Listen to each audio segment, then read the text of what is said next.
부처님께서는 말씀하시길 사상이 일체의 것을 결정하며 그대가 생각하는 바가 곧 그대가 되는 것이라고 하셨습니다.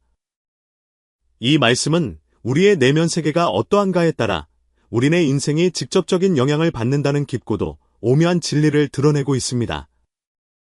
우리가 불안을 느끼거나 지치고 혹은 내면의 평온을 잃어버렸을 때 혹시 우리의 삶이 겉보기에는 사소해 보이지만 끊임없이 우리의 에너지를 소모하게 만드는 행동들로 가득 차 있는 것은 아닌지 깊이 성찰해 보신 적이 있으십니까?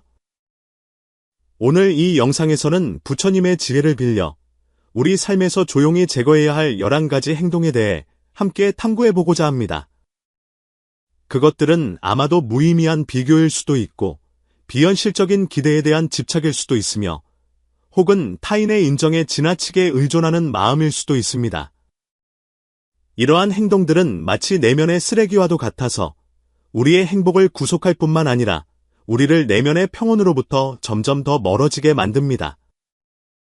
그렇다면 과연 이러한 행동들은 구체적으로 무엇이며 어떻게 하면 그 굴레에서 벗어나 진정한 홀가분함과 자유를 찾을 수 있을까요? 부처님의 가르침 속에서 그 해답을 찾아 내면의 소모를 걷어차고 평온으로 회귀하는 지혜의 여정을 함께 시작해 봅시다. 현실 속에서 많은 분들은 기 도리는 나도 알지만 왜 매일 여전히 이렇게 힘들고 번뇌가 많은가 라고 느끼실 수 있습니다. 우리는 자신의 삶이 마치 스스로를 갉아먹고 있는 것처럼 느끼며 매일 갖가지 감정의 고통에 시달리고 업무상의 압박과 인간관계에 얽히고 설킴, 심지어 소셜미디어조차 우리에게 알 수 없는 불안감을 안겨주곤 합니다. 도대체 왜 이런 일이 일어나는 것일까요? 근본적으로 말하자면 그것은 우리의 내면이 습관적인 생각과 행동들에 갇혀있기 때문입니다. 많은 경우 우리는 이러한 미미해 보이는 습관들이 조용히 우리의 기운을 앗아가고 우리를 내면의 평온에서 멀어지게 하고 있다는 사실조차 깨닫지 못하고 있습니다. 사실 부처님께서는 이미 2500년 전에 이 점을 간파하셨습니다. 그분께서는 당신의 지혜로 우리에게 가르치시길 삶의 많은 고뇌는 외부에서 어떤 일이 발생했기 때문이 아니라 우리가 그것을 어떻게 바라보고 어떻게 내려놓아야 하는지를 배우지 못했기 때문이라고 하셨습니다. 이러한 일상적인 행동들은 사실 우리 몸을 옭아매고 있는 쇠사슬과 같아서 일단 우리가 이 사슬을 푸는 법을 배우기만 한다면 진정한 자유에 한 걸음 더 다가갈 수 있게 됩니다. 우리가 타인에게 상처를 받았을 때 첫 번째 반응은 을의 자신을 해명하고 자신이 옳다는 것을 증명하려 드는 것입니다. 하지만 문제는 이러한 해명이 당신이 원하는 결과를 가져오는 경우가 드물다는 것이며 오히려 당신을 더욱 억울하게 하거나 분노하게 만들 수 있다는 점입니다. 한번 상상해 보십시오. 당신에게 상처를 준 사람에게 당신의 감정을 설명하기 위해 많은 시간과 노력을 쏟았지만 상대방은 전혀 신경 쓰지 않거나 심지어 당신이 억지를 부린다고 생각할 수도 있습니다. 이러한 상황이 당신을 더욱 화나게 하지 않습니까? 부처님께서는 일찍이 말씀하시길 그대는 그대의 분노 때문에 처벌받는 것이 아니라 그 분노 자체에 의해 처벌받게 될 것이다 라고 하셨습니다. 이 말씀은 바로 이러한 상황에 더없이 적절한 가르침입니다. 당신이 상대방에게 이해받고자 하면 할수록 존중받지 못했다는 느낌과 상대방의 태도에 대한 실망감이 뒤섞인 감정의 소용돌이 속으로 빠져들 가능성이 큽니다. 결국 당신은 해탈을 얻기는커녕 오히려 더 무거운 감정의 짐을 지게 되는 것입니다. 그러므로 진정한 지혜는 이러한 해명하려는 충동을 내려놓는 데 있습니다. 이것은 당신의 감정이 중요하지 않다는 뜻이 아니라 어떤 사람들은 당신의 감정을 진정으로 이해하지 못할 것이며 그들의 태도를 바꿀 의지조차 없을 수 있다는 사실을 깨닫는 것입니다. 그들의 이해를 얻기 위해 계속 애쓰는 것은 불필요한 고통 속으로 자신을 밀어넣는 일일 뿐입니다. 타인을 설득하는 데 시간을 낭비하기보다는 그 시간을 자신을 돌보는 데 쓰십시오. 스스로에게 물어보십시오. 나는 왜 슬픔을 느끼는가? 이 감정은 혹시 내가 타인에게 너무 높은 기대를 걸었기 때문은 아닌가? 그리고 주의를 자신의 내면으로 돌려 스스로를 위로할 수 있는 방법을 찾아보십시오.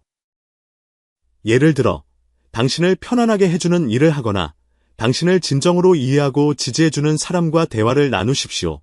기억하십시오. 당신의 가치는 타인의 인정을 통해 증명될 필요가 없습니다. 당신에게 상처를 준 사람들은 영원히 변하지 않을지도 모르지만 그것이 당신이 고통에서 걸어 나오는 것을 막아서는 안 됩니다. 그들에게서 이해를 구하느라 애쓰기보다는 자기 자신과 잘 지내는 법을 배우는 것이 낫습니다. 오직 당신이 자신의 감정에 대해 책임을 지고 불필요한 집착을 진정으로 내려놓을 때 비로소 내면에서 우러나오는 참된 평온과 힘을 얻을 수 있습니다. 어떤 관계가 끝났을 때 우리는 타인에게 하소연하거나 자신의 감정을 발산하고 싶은 충동에 휩싸이기 쉽습니다.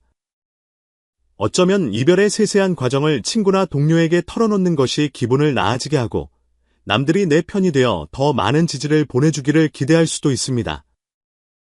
그러나 이별의 세부 사항, 특히 상대방에 대한 부정적인 평가를 과도하게 공유하는 것은 감정에서 벗어나는 데 도움이 되지 않을 뿐만 아니라 오히려 당신과 타인 모두를 더 많은 감정과 복잡한 관계 속으로 빠뜨릴 수 있습니다. 부처님께서는 말은 조화와 기쁨을 가져와야 한다라고 가르치셨습니다. 이 말씀은 언어가 가진 강력한 힘을 상기시켜줍니다. 언어는 치유할 수도 있지만 상처를 줄 수도 있습니다. 이별에 대해 과도하게 공유하는 것, 특히 비난이나 불평이 섞인 내용은 부정적인 감정을 널리 퍼뜨릴 뿐입니다. 상대방은 듣다가 지칠 수도 있고 시시비비에 휘말리는 것이 싫어 당신을 멀리할 수도 있으며 당신 자신 또한 고통스러운 세부 사항을 끊임없이 반복함으로써 내면의 상처를 더욱 깊게 만들게 됩니다.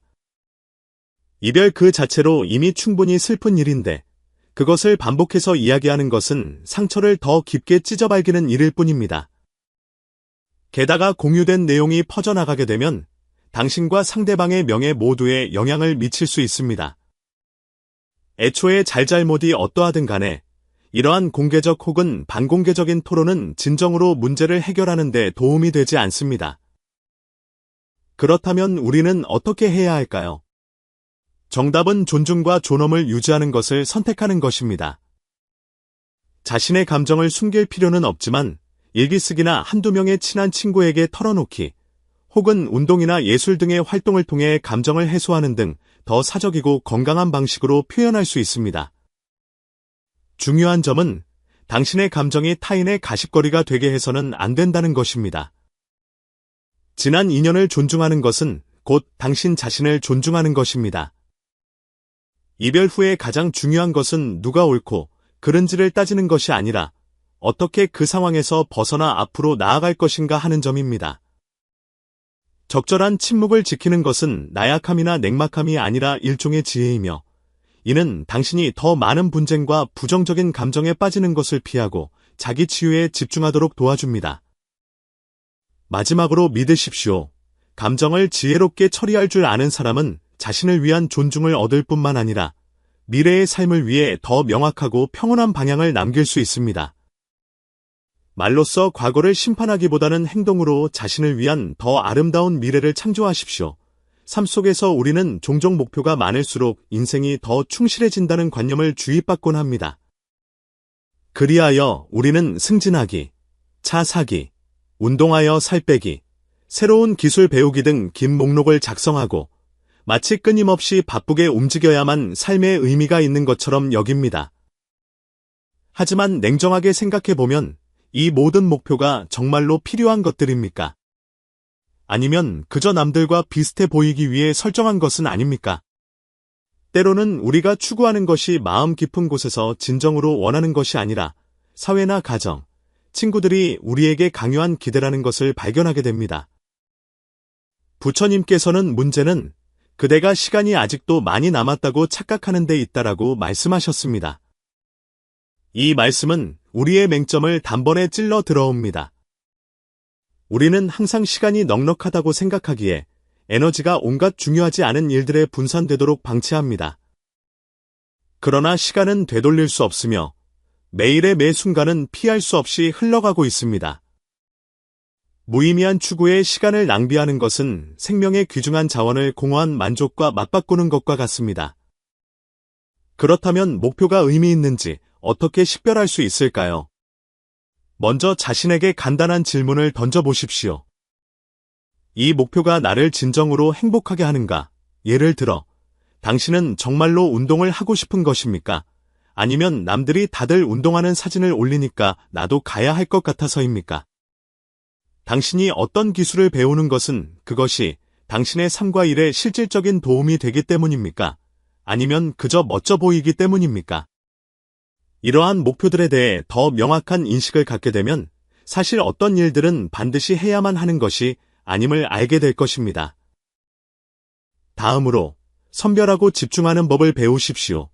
당신의 시간과 에너지는 유한하기에 그것을 진정으로 중요한 일에 투자해야만 삶이 의미 있어집니다. 예를 들어, 만약 당신의 꿈이 카페를 여는 것이라면 최신형 휴대전화를 사는 것과 같은 무관한 단기 목표를 쫓는 데 시간을 쓰기보다는 카페 운영법을 배우는 데 자원을 집중하는 것이 낫습니다. 중요한 것은 그 목표들이 당신의 핵심 가치관 및 장기적인 행복감과 일치해야 한다는 점입니다. 마지막으로 자신에게 여유 공간을 남겨두고 목표로 삶을 꽉 채우지 마십시오. 인생은 하나의 업무 목록이 아니라 즐겨야 할 하나의 여정입니다. 목표를 가질 수는 있지만 목표 자체가 삶의 짐이 되어서는 안 됩니다.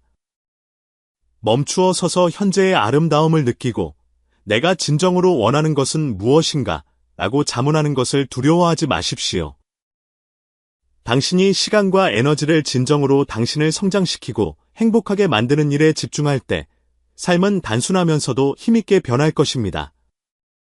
무의미한 목표들은 자연스레 도태될 것이며 당신의 시간과 영혼은 그로 인해 더욱 자유로워질 것입니다. 기억하십시오.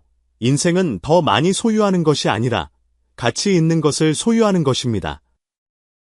우리가 분노할 때 우리는 큰 소리를 지르거나 격렬한 어조로 불만을 표현하고 싶은 본능적인 충동에 빠지기 쉽습니다. 아마도 우리는 목소리가 클수록 자신이 옳다는 것을 증명할 수 있다거나 상대방이 자신의 잘못을 깨닫게 할 수 있다고 생각하기 때문일 것입니다. 그러나 현실은 분노 속에서 목소리를 높일 때 상황은 호전되기는커녕 오히려 더 악화되고 당신은 타인에게 상처를 입히고 자신 또한 감정의 진흙탕 속에 빠지게 되며 사태가 지난 후에는 더 큰 후회만 남을 뿐입니다. 부처님께서는 분노를 매우 생생한 비유로 설명하신 바 있습니다. 분노는 마치 뜨겁게 달아오른 숯덩이를 쥐고 다른 사람에게 던지려는 것과 같아서 가장 먼저 화상을 입는 사람은 바로 그대 자신이다. 이 말씀은 분노의 진실을 꿰뚫고 있습니다. 우리가 감정에 지배당할 때 가장 깊이 상처받는 것은 사실 우리 자신입니다. 분노는 신체를 긴장시키고 심장박동을 빠르게 할 뿐만 아니라 사후의 수치심과 유감을 느끼게 만들며 더 중요한 것은 타인과의 관계를 파괴하여 냉정함으로 해결할 수 있었던 갈등을 더욱 복잡하게 만든다는 것입니다. 그렇다면 분노가 덮쳐올 때 우리는 어떻게 해야 할까요? 가장 효과적인 방법은 감정이 우리의 행동을 조종하게 두지 않고 냉정함을 배우는 것입니다. 아주 실용적인 기술 하나는 바로 밀시정지입니다. 분노가 점차 차오르는 것을 느낄 때 서둘러 입을 열지 말고 심호흡을 몇 번 하거나 잠시 현장을 떠나보십시오. 스스로에게 냉정해질 시간을 주고 나서 어떻게 대응할지 결정하십시오. 다음으로 충동을 이성으로 대체하는 법을 배워야 합니다. 분노는 통제력을 잃게 하기 쉽지만 문제 해결의 진정한 열쇠는 소통에 있지 고함에 있지 않습니다. 냉정해진 후에 평화로운 방식으로 자신의 감정을 표현할 수 있습니다. 예를 들어, 나는 이해받지 못했다고 느껴져서 매우 좌절감을 느낍니다 라고 말하는 것입니다. 이러한 방식은 상대방이 더 쉽게 받아들이게 할 뿐만 아니라 추가적인 충돌을 피하는 데도 도움이 됩니다. 마지막으로, 분노가 영원한 적은 아니라는 사실을 상기해야 합니다. 그것은 일종의 감정 신호로서 우리가 어떤 문제나 욕구에 주의를 기울여야 함을 알려주지만 우리는 그것에 지배당하는 대신 어떻게 반응할지 선택할 수 있습니다. 분노의 방식으로 발산하기보다는 그 에너지를 갈등의 근원을 성찰하고 해결책을 찾는 건설적인 행동으로 승화시키는 것이 낫습니다. 분노 그 자체는 두려운 것이 아니며 두려운 것은 그것을 제어할 능력이 우리에게 없다는 것입니다. 당신이 냉정과 이성으로 분노에 대응하는 법을 배울 때 당신은 내면의 평온을 지킬 뿐만 아니라 인간관계를 개선할 가능성 또한 창조하게 됩니다. 다음번에 감정이 솟구칠 때 부처님의 비유를 기억하며 스스로에게 말하십시오. 타인의 과오로 자신을 벌하지 말라. 분노의 불길을 냉철한 지혜로 대체하는 것이야말로 진정한 힘이다. 우리는 누구나 친구가 소셜미디어에 올린 새 차나 새 집을 보거나 동료가 직장에서 승진하는 것을 보며 마음속에서 왜 나는 아닌가 라는 목소리가 솟아오르는 순간을 경험한 적이 있습니다. 생활 속의 사소한 일이든 인생의 중대사든 항상 당신보다 더 빨리, 더 잘, 더 성공적으로 해내는 누군가가 있기 마련입니다. 이러한 비교 심리는 끝이 없는 경주와도 같아서 사람을 무의식 중에 불안과 자기 회의의 감정으로 빠뜨립니다. 그러나 부처님께서는 일찍이 비교 심리가 우리 자신을 잃어버리게 만든다고 지적하셨습니다.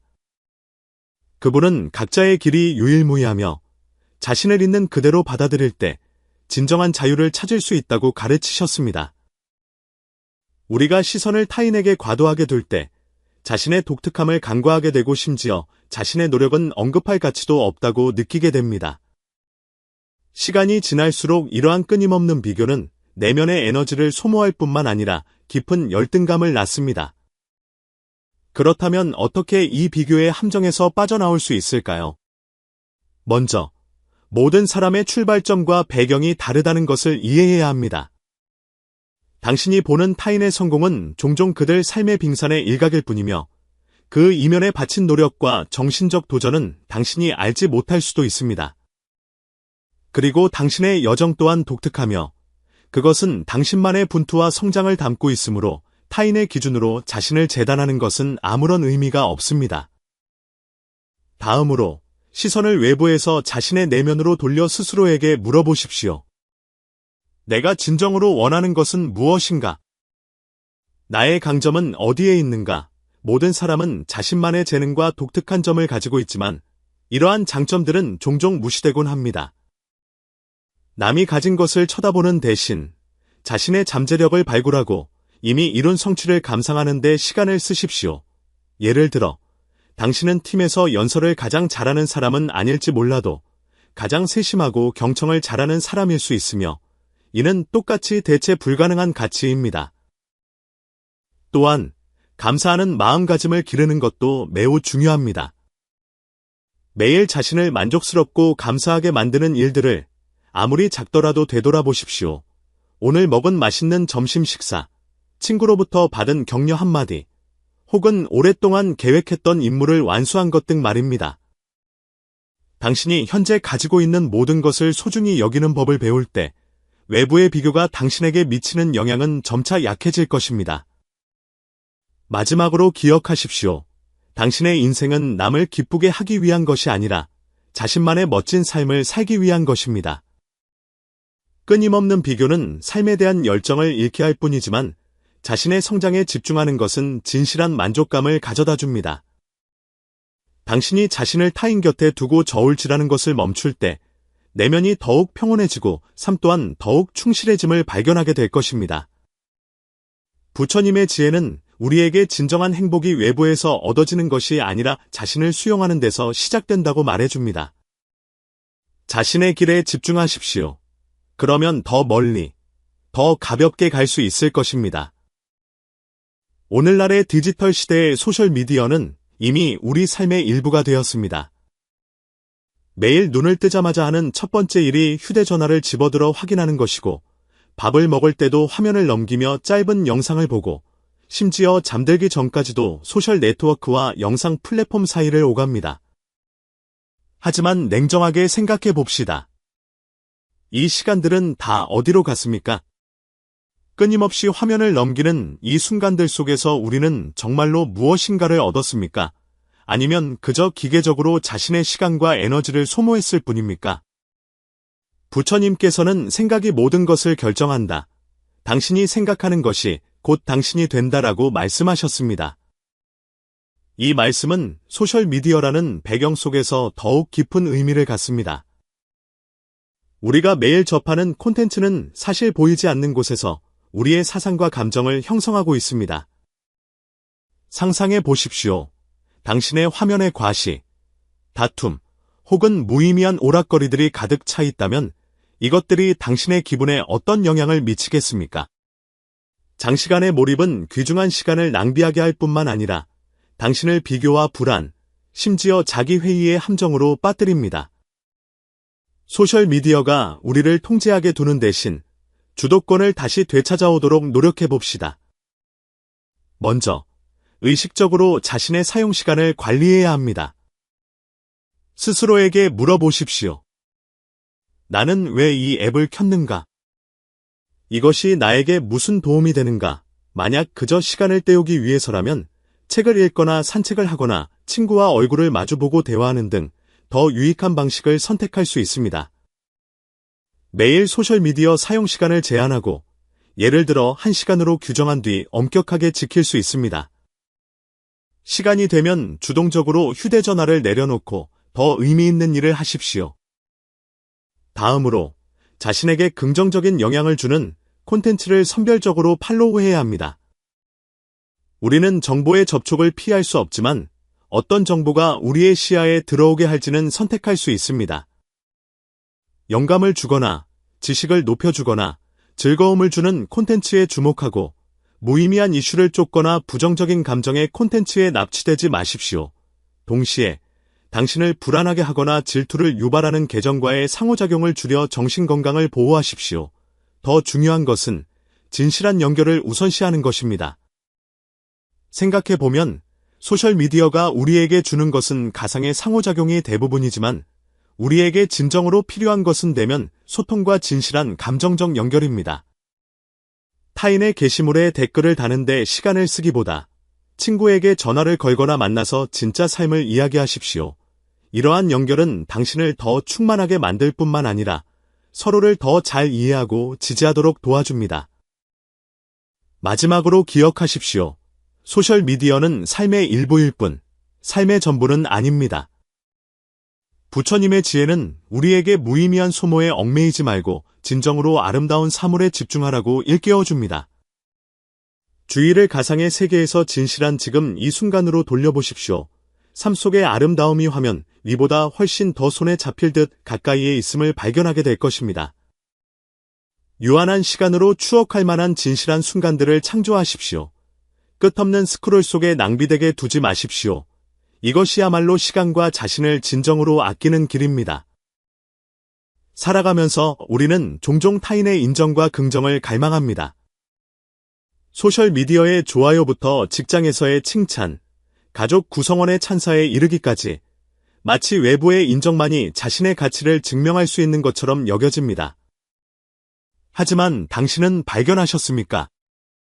이러한 외부의 인정에 대한 갈망은 마치 끝이 없는 추격전과도 같다는 것을요. 당신이 잠깐의 만족을 얻었다 해도 다음번에는 더 큰 불안과 공허함을 느끼게 될 것입니다. 왜냐하면 당신의 가치감이 한 번도 내면 깊은 곳에 뿌리내린 적이 없기 때문입니다. 부처님께서는 그대 자신이야말로 가장 깊은 사랑과 수용을 받을 가치가 있다라고 하셨습니다. 이 말씀은 하나의 핵심을 짚어줍니다.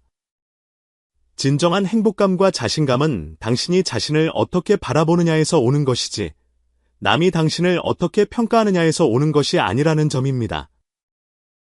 만약 당신의 자아 존중감이 전적으로 외부의 인정에 의존한다면 환경이 조금만 변해도 당신은 균형을 잃고 불안해하며 심지어 자신을 의심하게 될 것입니다.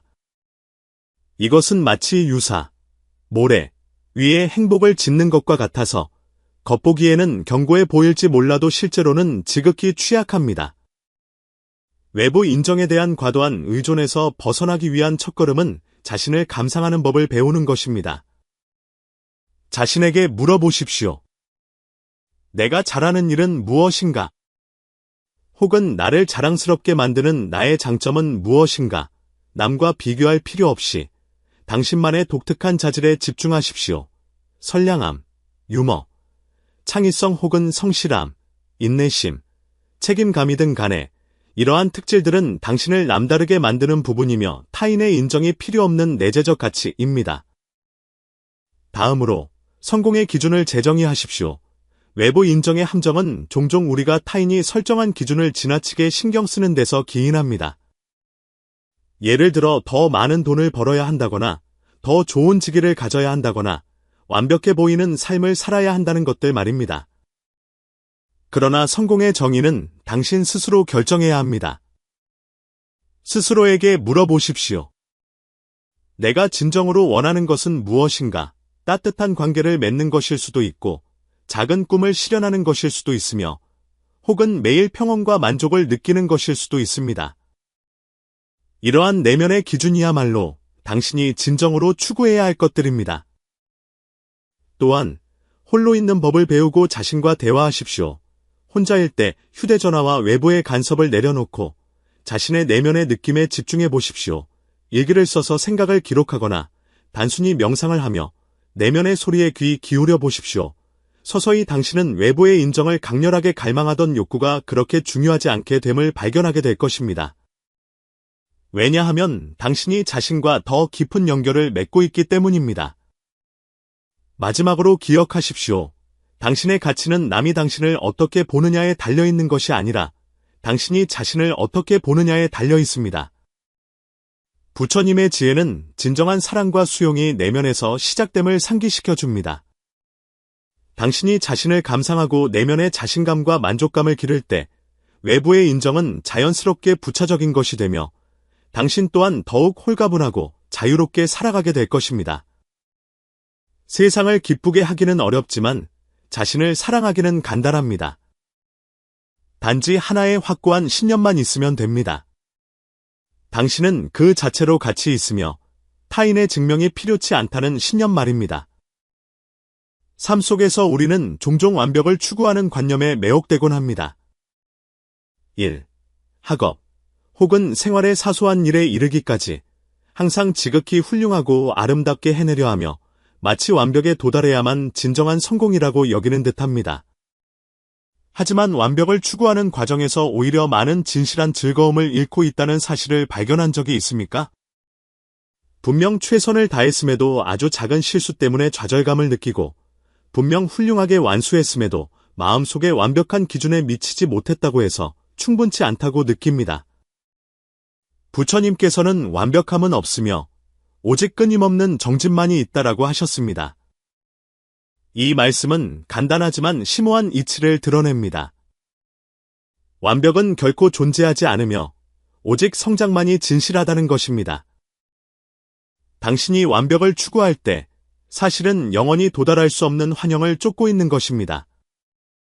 이 환영은 끊임없이 당신의 기대치를 높여 당신이 스스로에게 점점 더 가혹해지게 만들며 결국 피로와 자기 부정, 그리고 불안만을 가져다 줄 뿐입니다. 진정한 지혜는 자신의 불완전함을 받아들이는 데 있습니다. 누구나 자신만의 장점과 결점을 가지고 있으며 바로 이러한 불완전함이 독특하고 진실한 당신을 구성합니다. 생각해 보십시오. 만약 모든 사람이 똑같이 완벽하다면 삶이 얼마나 재미없겠습니까? 자신의 결점을 수용하는 것은 노력을 포기한다는 의미가 아니라 나는 이 부족함 때문에 더 나아질 수 있지만 그것들이 나의 가치를 정의하지는 않는다라고 스스로에게 말해주는 것입니다. 동시에 허무한 완벽의 목표에 집착하기보다는 실질적인 진보에 집중하는 법을 배워야 합니다. 예를 들어 어떤 일을 할 때 이 일을 어느 정도까지 하는 것이 합리적인 완성인가 라고 자문해 보십시오. 더 빨리, 더 좋게, 더 완벽하게 하라고 자신을 끊임없이 압박하는 대신 말입니다. 당신이 매번의 작은 진보에 초점을 맞추기 시작할 때 진정한 성취감은 아득히 먼 종점이 아니라 앞으로 나아가는 과정에서 온다는 것을 발견하게 될 것입니다. 또한 실패와 결함도 성장의 일부임을 상기하십시오. 관점을 바꾸어 그것들을 바라보면 모든 불완전함은 배움의 기회입니다. 당신은 어떤 실수 덕분에 새로운 기술을 배웠을 수도 있고 어떤 실패 덕분에 더 효과적인 방법을 찾았을 수도 있습니다. 결함은 장애물이 아니라 인생에서 가장 귀중한 스승입니다. 마지막으로 기억하십시오. 인생은 완벽을 겨루는 시합이 아니라 끊임없이 배우고 체험하는 과정입니다. 완벽 쫓기를 멈추고 자신의 성장을 감상할 때 당신은 훨씬 더 편안함을 느낄 것입니다. 자신의 결점을 받아들이고 스스로에게 가끔 실수할 것을 허락하십시오.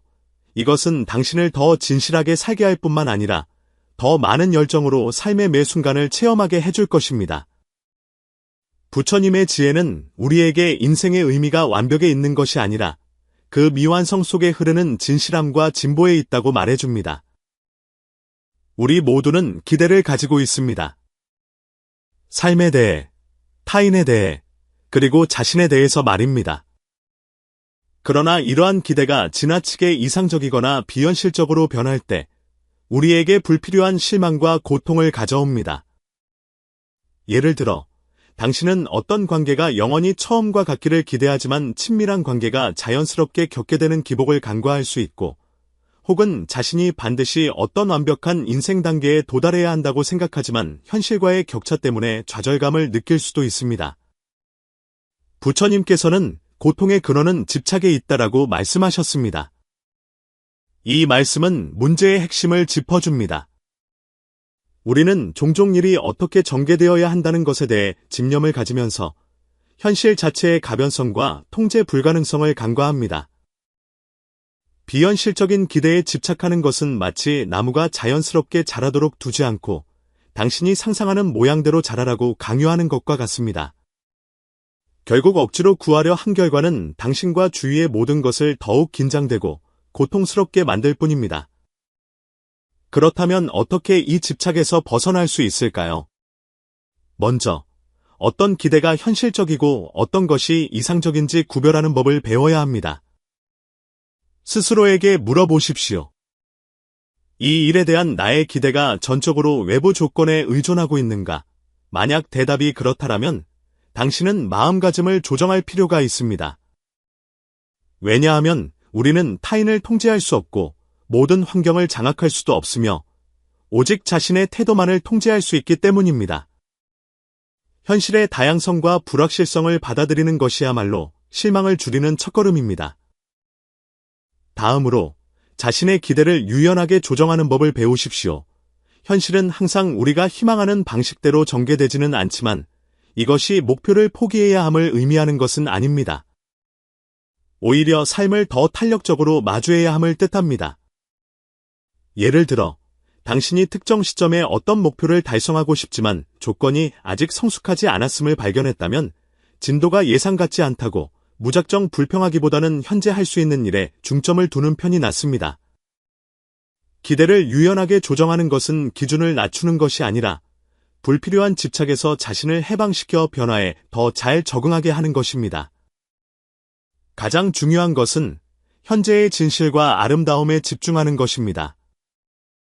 때때로 미래에 대한 기대가 눈앞의 행복을 간과하게 만듭니다. 완벽한 미래를 추구하느라 스트레스를 받으면서 지금 이 순간의 노력과 에너지가 이미 소중히 여길 만한 과정이라는 사실을 잊는 것처럼 말입니다. 자문해 보십시오. 지금의 삶 속에서 나를 만족스럽게 하는 일은 무엇인가? 당신이 현재에 감사하고 음미하는 법을 배울 때 저 멀리 닿을 수 없는 기대들은 더 이상 그렇게 중요하게 느껴지지 않을 것입니다. 마지막으로 기억하십시오. 인생의 가장 큰 지혜 중 하나는 현실의 불완전함을 받아들이고 그 속에서 자신의 행복을 찾는 것입니다. 부처님의 지혜는 우리에게 이상적인 기대에 집착하는 것이 끝없는 추격과 고통에 빠지게 할 뿐이라고 말해줍니다. 지나치게 높은 기대를 내려놓고 매일의 진실한 모습을 받아들일 때 우리는 더욱 홀가분하고 자유롭게 지낼 수 있습니다. 이 길에서 서서히 자신과 화해하는 법을 배우십시오. 그러면 진정한 아름다움이 먼 미래가 아닌 바로 지금 이 순간에 있음을 발견하게 될 것입니다. 생활 속에서 가십, 뒷담화은 지극히 평범한 현상처럼 보입니다. 동료 간의 한담이든 친구 모임의 이야깃거리든 혹은 소셜미디어의 인기 게시물이든 타인에 관한 소식은 항상 우리에게 듣고 말하고 싶은 매력을 풍깁니다. 그러나 겉보기에는 아무런 해가 없어 보이는 가십이 실제로는 신뢰를 파괴하고 부정적인 감정을 만들어내며 인간관계를 복잡하고 소원하게 만드는 경우가 많습니다. 부처님께서는 그대의 말이 침묵보다 낫지 않다면 침묵을 선택하라라고 가르치셨습니다. 이 말씀은 모든 말이 의미와 가치를 지녀야 하며 단순히 공백을 메우기 위해 마음대로 내뱉어서는 안 됨을 상기시켜 줍니다. 가십은 일시적인 호기심을 충족시켜 줄지는 몰라도 그것은 감정의 독약과 같아서 타인에게 상처를 줄 수도 있고 당신을 무의미한 소모 속으로 빠뜨릴 수도 있습니다. 당신이 소문을 퍼뜨릴 때 무심코 타인의 사생활을 노출하거나 내용의 부정확함으로 인해 오해를 낳을 수도 있습니다. 그리고 가십을 듣는 사람 또한 전파자에 대해 불신을 갖게 되기 쉽습니다. 당신이 다른 곳에서 자신에 대해 이야기할 것이라고 생각하기 때문입니다. 우리가 진정으로 더 건강하고 의미 있는 관계를 맺고 싶다면 가십을 줄이는 것이 지극히 중요한 단계입니다. 그렇다면 어떻게 해야 할까요? 먼저, 의식적으로 자신의 언어를 통제해야 합니다. 타인의 일에 대해 말하고 싶을 때 자문해 보십시오. 내가 이 말을 하는 목적은 무엇인가? 남을 돕기 위해서인가? 아니면 그저 나의 호기심을 채우거나 대화 소재를 찾기 위해서인가? 만약 답이 후자라면 침묵을 지키는 것이 더 나은 선택일 것입니다. 최근에 본 좋은 영화를 토론하거나 자신의 생활 체험을 나누는 등 화제를 더 건설적이고 긍정적인 방향으로 돌려보십시오. 다음으로 전파하기보다는 경청하는 법을 배우십시오. 누군가 당신에게 가십을 늘어놓을 때 쉽게 동참하지 마십시오.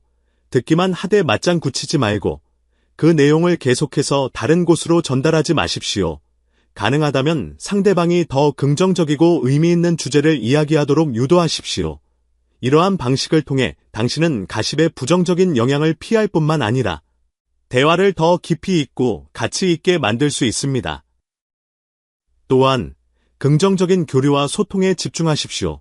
인간관계의 진정한 의미는 잡다한 험담에 있는 것이 아니라 서로 지지하고 이해하며 성장하는 데 있습니다. 남의 사생활을 논하는 데 시간을 쓰기보다 주변 사람들의 진짜 필요를 이해하거나 배움과 깨달음을 주는 경험을 함께 나누는 데 그 시간을 쓰십시오. 이러한 상호작용은 서로에 대한 관심을 증진시킬 뿐만 아니라 교류 속에서 더 큰 만족감과 행복감을 느끼게 해줄 것입니다. 마지막으로 기억하십시오. 언어는 힘이 있어 사랑과 이해를 전달할 수도 있지만 상처와 단절을 만들 수도 있습니다. 부처님의 지혜는 우리에게 언어로 선의를 심어야지 무의미한 잡음을 퍼뜨려서는 안 된다고 일깨워줍니다. 당신이 가십을 줄이고 긍정적인 대화에 더 관심을 기울일 때 자신의 내면이 더욱 평온해지고 인간관계 또한 더욱 화목해짐을 발견하게 될 것입니다. 그리고 침묵은 때때로 가장 지혜롭고 강력한 표현 방식이 됩니다. 분쟁을 만드는 대신 언어로 가치를 창조하는 법을 배우십시오. 이것은 당신을 더 신뢰받는 사람으로 만들 뿐만 아니라 당신의 삶을 더욱 조화롭고 아름답게 만들어 줄 것입니다. 내면의 평온은 모든 사람이 행복을 추구하는 데 있어 핵심이 되는 열쇠입니다. 우리의 영혼이 부정적인 감정, 건강하지 못한 습관, 무의미한 집착으로 가득 찰 때 삶은 마치 끝없는 줄다리기와 같이 변하여 우리를 지치게 만듭니다. 그러나 우리를 내적으로 소모시키는 행동들을 제거하는 법을 배울 때 당신은 삶이 사실 얼마나 단순하고 가벼워질 수 있는지 발견하게 될 것입니다. 제거하는 것은 잃어버리는 것이 아니라 일종의 해방이며 그것은 당신에게 더 많은 시간과 공간을 다시 안겨주어 진정으로 중요한 사물에 관심을 갖고 참된 행복을 느끼게 해줍니다. 부처님의 지혜는 평온이 외부에서 오는 것이 아니라 내면에서 비롯된다고 말해줍니다. 당신이 분노, 비교, 가십과 같은 짐들을 내려놓을 때 내면이 더욱 자유로워짐을 알게 될 것입니다. 당신이 더 이상 외부의 인정이나 완벽주의에 집착하지 않을 때 더 많은 자신감과 진실한 즐거움을 찾게 될 것입니다. 삶은 그로 인해 변화할 것이며 당신 또한 더욱 가볍고 힘있는 사람이 될 것입니다. 오늘부터 우리 함께 작은 결정을 내려봅시다. 자신의 행동을 관찰하고 내면을 소모시키는 습관을 식별한 뒤 하나씩 제거해 나가는 것입니다. 단번에 이룰 필요는 없습니다. 매번의 자각과 매번의 작은 변화가 당신을 평온과 행복에 한 걸음 더 가까워지게 할 것입니다. 만약 이 내용이 당신에게 작은 깨달음이라도 주었다면 좋아요를 눌러주십시오. 이것은 우리에 대한 지지일 뿐만 아니라 더 많은 사람들이 이 지혜의 나눔을 볼 수 있게 하는 일입니다. 동시에 우리 채널을 구독해 주시기를 진심으로 권합니다. 앞으로도 우리는 계속해서 개인의 성장과 불교의 지혜에 관한 더 많은 내용을 전해드릴 것입니다. 어떤 감상이나 당신만의 이야기가 있다면 댓글로 나누어 주십시오. 우리는 당신과 함께 소통하고 성장하기를 고대합니다. 우리 지금 이 순간부터 내면의 짐을 덜어내고 평온과 행복을 추구하는 길을 함께 걸어갑시다. 당신의 지지에 감사드리며 당신이 매일 내면의 고요함과 생명의 아름다움을 느낄 수 있기를 기원합니다.